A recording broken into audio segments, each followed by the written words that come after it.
Pandemi virus corona membuat sebagian masyarakat diminta untuk berdiam diri di rumah, kecuali mereka yang bekerja pada sektor usaha yang masih tetap beroperasi selama penerapan pembatasan sosial berskala besar atau PSBB. Sektor usaha itu meliputi kegiatan dunia usaha atau organisasi sosial yang berkaitan dengan penanganan pandemi virus corona dan kebutuhan-kebutuhan masyarakat, meliputi kesehatan, pangan, energi, komunikasi dan media, keuangan dan perbankan, logistik, dan distribusi barang retail bagi masyarakat serta industri strategis. Selama pemberlakuan PSBB, para pekerja yang bekerja di sektor tersebut harus beraktivitas secara profesional, termasuk jurnalis yang masuk sektor komunikasi dan media. Halo, apa kabar semua? Pandemi virus corona turut berimbas kepada para wartawan dan bekerja sektor media. Tapi saya pribadi belum mendengar kabar ada media massa yang diliburkan. Tapi memang ada beberapa perusahaan pers yang memberlakukan karyawannya untuk bekerja dari rumah. Dewan Pers juga meminta jurnalis tetap meliput di tengah situasi pandemi virus corona, tapi tetap melindungi diri saat liputan agar tak tertular virus corona. Jangan sampai meliput virus corona amit-amit malah terpapar.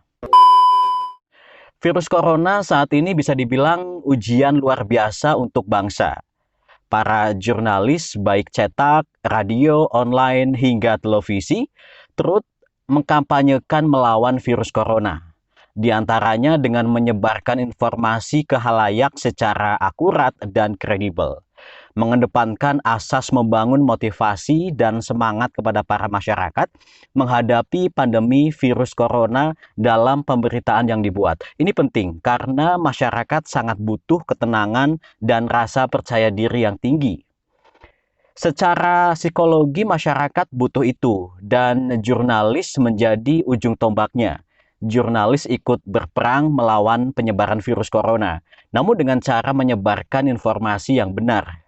Ketika memberitakan peningkatan jumlah orang yang terinfeksi virus corona, jumlah yang terkategori ODP dan PDP, yang meninggal dunia dan yang sembuh, bukanlah hendak menakut-nakuti masyarakat, melainkan untuk meningkatkan kewaspadaan, menjaga diri dan sesama dari potensi penularan virus corona.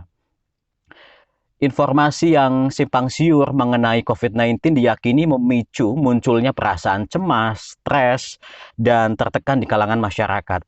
Sejumlah masyarakat yang pernah saya wawancarai mengaku kondisi psikologisnya terganggu sejak merebaknya wabah virus COVID-19. Menurut psikolog, adanya virus corona ini tidak hanya berdampak pada fisik, tapi kondisi psikis dan perilaku masyarakat. Jika penyebaran virus corona disikapi dengan kekhawatiran berlebih, akan menimbulkan gejala psikosomatis atau gangguan kesehatan fisik akibat tekanan secara psikologis. Maka, langkah yang harus diperhatikan masyarakat adalah tidak panik, mengakses informasi dari sumber yang valid, serta menjalankan anjuran protokol kesehatan dari pemerintah. Jurnalis mengutip penjelasan dari ahli kesehatan cara menghindari virus corona, mencuci tangan dengan sabun, menjaga stamina dan imunitas tubuh, mengatur pola hidup sehat dan makanan yang sehat, bahkan juga mengenali gejala awal penularan virus corona sampai anjuran untuk memeriksakan diri ke dokter. Jurnalis tidak menyiarkan berita yang bersifat meresahkan masyarakat atau berita bohong atau hoax, tapi sebaliknya, meluruskan desas-desus yang menyesatkan dengan mengutip sumber-sumber yang mempunyai otoritas, menulis berita yang membangkitkan optimisme semangat masyarakat melawan corona, menulis berita-berita yang menghibur, yang berisi edukasi, dan berbagai informasi menarik dan penting. Satu gerakan yang saling terhubung dan bermuara kepada pemutusan penyebaran virus corona. Dewan Pers mengingatkan agar perusahaan pers membantu jurnalis yang terdampak COVID-19. Pertama, agar perusahaan pers turut membantu karyawan yang terdampak krisis akibat pandemi COVID-19 untuk memperoleh bantuan jaring pengaman sosial. Kedua, agar asosiasi wartawan atau jurnalis turut membantu para anggotanya yang terdampak krisis akibat pandemi COVID-19 untuk memperoleh jaring pengaman sosial. Yang ketiga, Bantuan yang dimaksud dapat berupa pendataan, sosialisasi jenis-jenis program jaring pengaman sosial, penjelasan syarat-syarat penerima bantuan, pendampingan pendaftaran, pengordinasian dengan instansi terkait.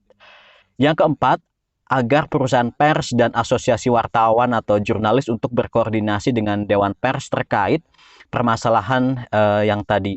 Dan kelima, Dewan Pers akan membantu berkoordinasi dengan kementerian terkait jika muncul masalah-masalah prinsipil dalam upaya penyelenggaraan jaring pengaman sosial untuk pekerja media sebagaimana yang telah disebutkan tadi. Terkait dengan poin terakhir dalam rapat melalui video conference dengan Menkominfo, pemimpin redaksi, dan KPI, Dewan Pers diminta pemerintah untuk memasukkan wartawan dalam kelompok masyarakat yang mendapat fasilitas jaring pengaman sosial, khususnya wartawan yang profesional yang sudah tersertifikasi. Ada 5 usulan yang disepakati dalam rapat tersebut. Pertama, usulan kepada pemerintah untuk memberikan stimulus kepada perusahaan pers berupa subsidi pembelian bahan baku kertas dan atau langkah pemberian keringanan pajak khususnya kepada media cetak di daerah yang kian terpuruk akibat naiknya dolar Amerika Serikat. Kondisi itu memicu kenaikan harga kertas. Di lain pihak, perusahaan pers juga menghadapi menurunnya pendapatan dari iklan dan berkurangnya pembeli atau pembaca serta naiknya biaya operasional. Yang kedua, memasukkan wartawan dalam kelompok masyarakat yang mendapat jaring pengaman sosial, khususnya wartawan profesional yang telah tersertifikasi. Ketiga, Dewan Pers dan Kemenkominfo mendorong pemerintah untuk dapat berkontribusi dalam perlindungan kerja melalui alat perlindungan diri bagi wartawan yang bertugas, khususnya yang meliput COVID-19 dan event terkait. Keempat, perang terhadap COVID-19 membutuhkan peran serta media dalam menyajikan informasi yang layak dipercaya. Media selayaknya menjadi rumah penjernih informasi bagi publik. Informasi media tidak selalu selaras dengan informasi resmi dari pemerintah karena diperlukan saling mengecek dan menguatkan. Kelima, media massa telah menunjukkan peran aktifnya dalam membantu memerangi COVID-19 dan akan terus melanjutkan partisipasi sampai Indonesia terbebas dari COVID-19. Dewan Pers senantiasa mendorong upaya ini. Terkait usulan Dewan Pers terhadap Asosiasi Wartawan atau Jurnalis, Aliansi Jurnalis Independen atau AJI Jakarta memberikan 7 himbauan kepada jurnalis dalam menyebarkan informasi kepada halayak terkait virus corona. Himbauan bagi para jurnalis ini diberikan setelah pemerintah menetapkan penyebaran virus corona sebagai bencana nasional non-alam. Ketujuh himbauan dari AJI Jakarta tersebut diantaranya pertama, mempublikasikan siaran pers disertai foto dan video peristiwa dengan catatan, keterangan, serta hak cipta gambar bergerak maupun tidak bergerak. Kedua, menyajikan lembaran data yang diperlukan untuk memenuhi panduan laporan berita. Ketiga, menyajikan live streaming atau pengiriman gambar secara online melalui situs resmi yang disediakan oleh narasumber. Keempat, menyajikan siaran langsung melalui platform media sosial atau aplikasi komunikasi dengan disertai waktu untuk tanya jawab melalui kolom komentar atau teknologi suara lainnya. Kelima, menyajikan penyebaran video keterangan pers melalui video singkat dengan keterangan dan hak cipta atas gambar video bergerak. Keenam, melakukan wawancara atau pertemuan tatap muka dengan narasumber dihimbau atas pertimbangan mendesak dengan persetujuan pemimpin redaksi dengan pencatatan sebagai dokumentasi penelusuran interaksi dekat dengan sesama manusia. Ketujuh, para jurnalis untuk mendesak tim kehumasan dan komunikasi dari para narasumber agar siap menjawab pertanyaan dari para jurnalis melalui aplikasi komunikasi. Maka penting agar menyediakan nomor kontak yang bisa dihubungi untuk mendapatkan informasi. Meski beberapa media menerapkan bekerja dari rumah, tapi tak sedikit yang mengharuskan jurnalis harus berada di lapangan. Ketika pulang ke rumah, saya pribadi langsung bersih-bersih karena khawatir membawa virus dan menyebar ke orang rumah gitu. Media tempat saya bekerja sangat mendukung himbauan dari Dewan Pers tadi, yakni membekali jurnalisnya dengan masker, sarung tangan, membawa hand sanitizer, cairan disinfektan, memberikan vitamin, termasuk biaya untuk memeriksakan diri kesehatan ke dokter, dan meminta untuk menghindari kerumunan orang, serta menjaga jarak atau social distancing dengan narasumber saat melakukan wawancara, serta menutup mic dengan kain khusus. Di tengah pandemi ini, media tempat saya bekerja mengurangi intensitas liputan. Biasanya sehari ada 3 tim liputan, masing-masing biasanya 2 liputan. Sekarang hanya 2 tim liputan dan masing-masing hanya 1 isu yang diliput.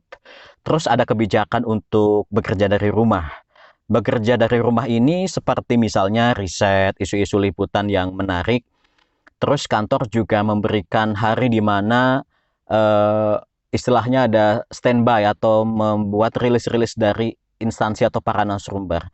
WFH atau standby tadi sebagai bentuk perhatian dari kantor kepada jurnalisnya untuk digunakan istirahat, karena liputan itu menguras tenaga, waktu, pikiran, belum lagi menghadapi deadline. Semoga kita semua diberikan kesehatan, dan buat teman-teman jurnalis tetap utamakan kesehatan dan keselamatan, karena tidak ada berita yang seharga nyawa. Terima kasih sudah menonton video ini dan semoga bermanfaat.